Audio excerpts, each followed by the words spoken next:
Hello and welcome to the launch episode of Dunbartonshire Chamber of Commerce's new podcast, Chamber Voices.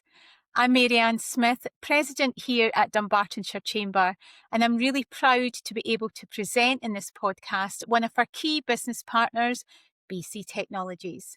If you would like to get involved with Dunbartonshire Chamber or appear on this podcast, do reach out at www.dunbartonshirechamber.co.uk.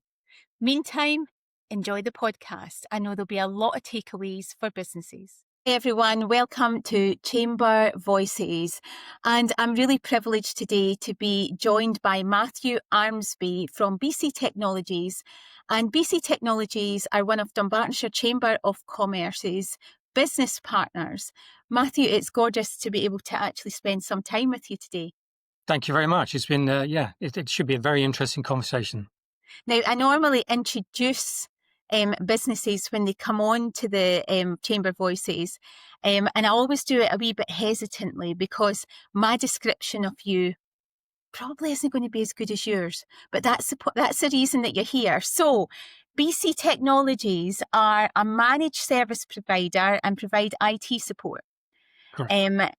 My understanding is that you enable businesses to be able to use technology to meet their strategic objectives. And at the bottom line, you secure Scottish business. How did I do? Very well. Did I? It's almost as if we planned it.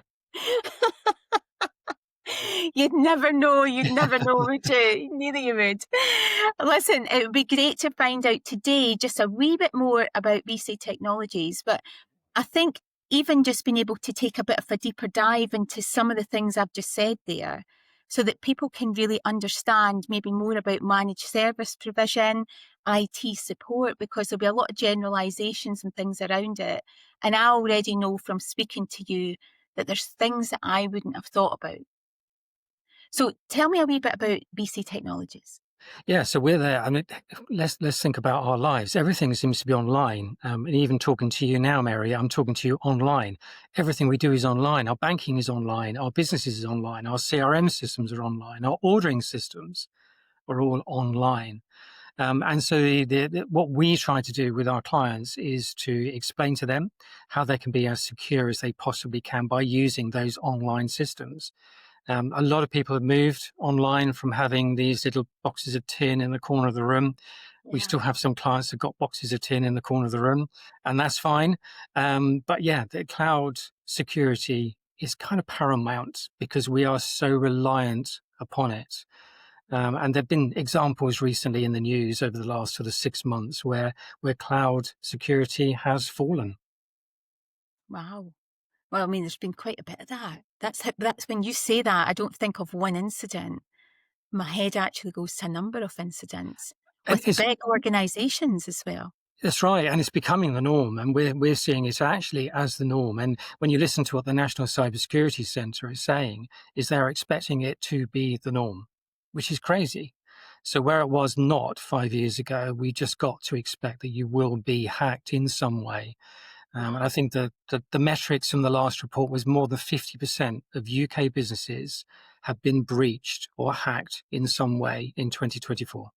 Wow, 50%. Yeah. Already, I can feel my body getting a bit disrupted over that. Sorry about that. I have no effect. As I go into companies and I actually see passwords stuck to monitors, or they have the general password for every single person uses the same thing. Even on that basic level, the level of vulnerability for a company. Yeah, it is so common. I mean, if you think about the attack on the Louvre in France, it came out over the last couple of days that the default password to their network was Louvre. So it was that easy for anyone to have. Now, that's not how we believe they got in.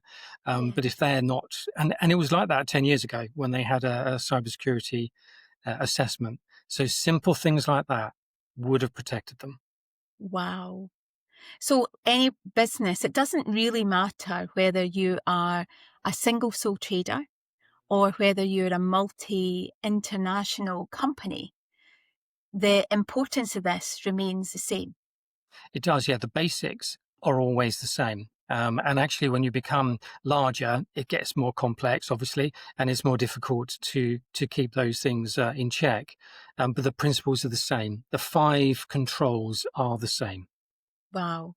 Now, I know that even in the last, since COVID, if we say from the beginning of COVID to now, it feels like there's been a real surgence in the development of IT and awareness of IT and cybersecurity.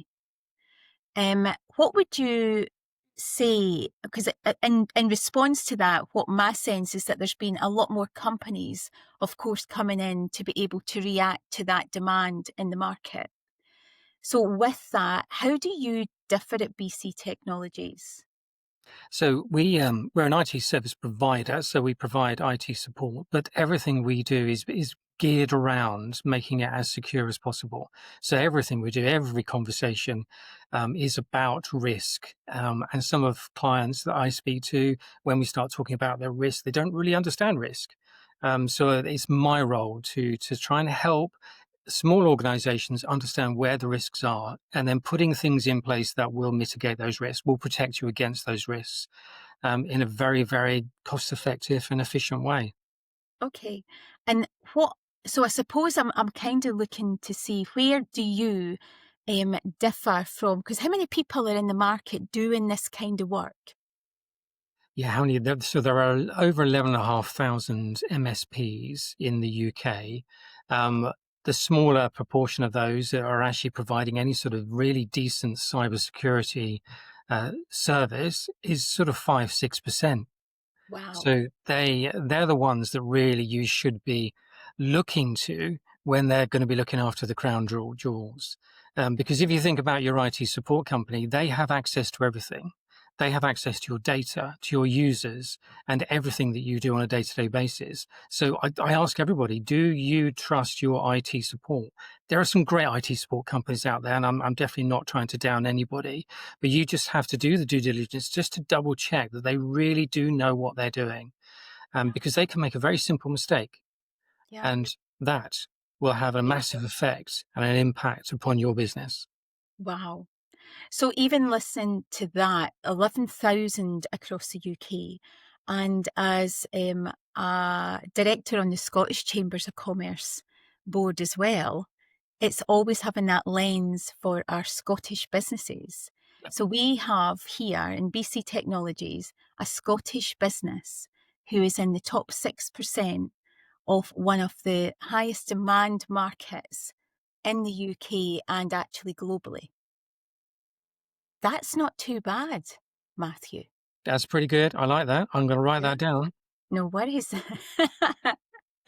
So, thinking about cybersecurity then, when it comes to cybersecurity, what exactly is your role in being able to support businesses with it? So we've been assessing organizations against what's known as cyber essentials, which is really very essential. It's all the essential things that you should be thinking about when you're designing the security strategy of your business. And the idea is, and if you look at the metrics, you're supposed to be able to, if you complied with everything that was in cyber essentials, you would be protected against 85% of the internet-borne attacks that are out there. That's a high number. Yeah. And Cyber Essentials is fairly easy to attain. So it's not complex. It's a bunch of questions, and most of them are very easy to actually put into practice. So that's what cybersecurity is all about at the very, very base level. And as long as you can look after those 5 different areas of your business, then you are well protected. Okay. So anybody can go log on, have a look at those items and be able to tick them off for themselves. So Correct. where do you take it to a different level? So you can go off and you can download. You can go to the IASME website, and Yeah. we'll have plenty of links for everybody to have a look at after this podcast. But you go to the IASB website, download the question set, and to be honest, most of the questions are okay. But there are 1 or 2 occasions where clients go, "I don't even know where to start." Yeah. Things like having a security policy in place, we can provide and help our clients pre-assess their systems and then make sure that they've got some sort of security policy that they can then embed into their systems. So it's things that whenever you read anything, I mean, I'll be honest, I'm not a financial person. So if you started throwing financial terms at me, I'd probably lose it completely. That's where we come in from a cybersecurity perspective. We can understand what you need in order to get to the base level, and then we can provide the tools for you to get there. Wow. So is there any particular size of business, type of business that you work with? Any from sole traders all the way up to 200 user organizations. And we will look after organizations that are higher in terms of numbers. But they might go for something which is a little bit more than Cyber Essentials, something like ISO 27001. But for Okay. the smaller organization, micro to small to medium, Cyber Essentials is an excellent scheme to be targeting. Okay. So it feels like there's definitely a starting place for people to be able to go and explore and to start to get their own heads around it.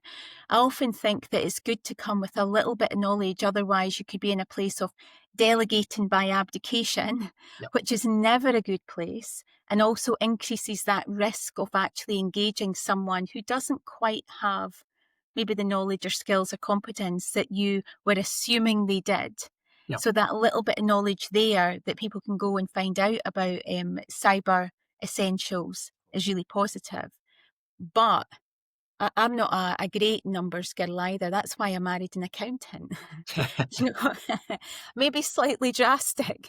However, being able to, if there's just that bit about implementation and making sure that you are having everything covered, they would be able to come and have a conversation with you.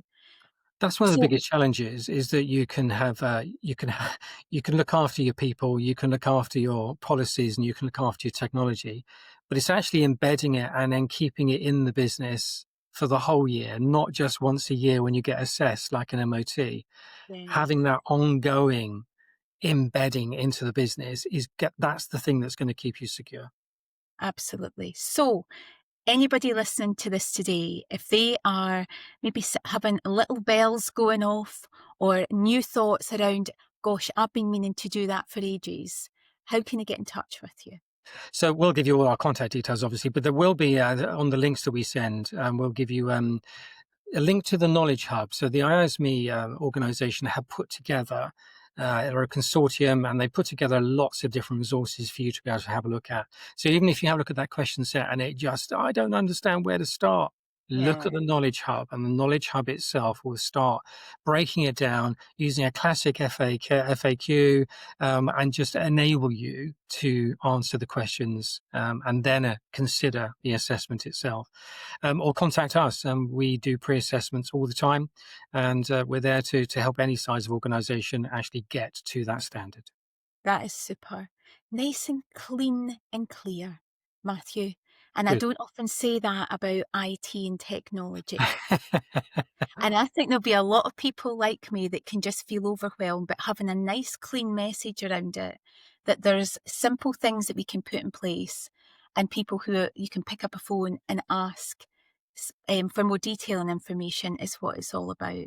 So, everybody, we're going to be making sure, as Matthew was sharing, that we've got all the links that will help you on this journey to be able to go and find out as much for yourself as you possibly can. But we'll also be sharing details of BC Technologies and for Matthew, for you to be able to get in touch and just to be that little bit more curious and how you can be supported with managed services and cybersecurity within your business. Matthew, thank you so much for your time today, and thanks for joining me on Chamber Voices. No, it's been great. Thank you, Marianne. It's been interesting. It's good to meet you. Yeah, good to meet you too, and we'll speak to you again soon. Many thanks. Thanks for joining us here at the Dunbartonshire Chamber of Commerce podcast. If you would like to get involved or become a member of Dunbartonshire Chamber, you can find out how by visiting www.dunbartonshirechamber.co.uk.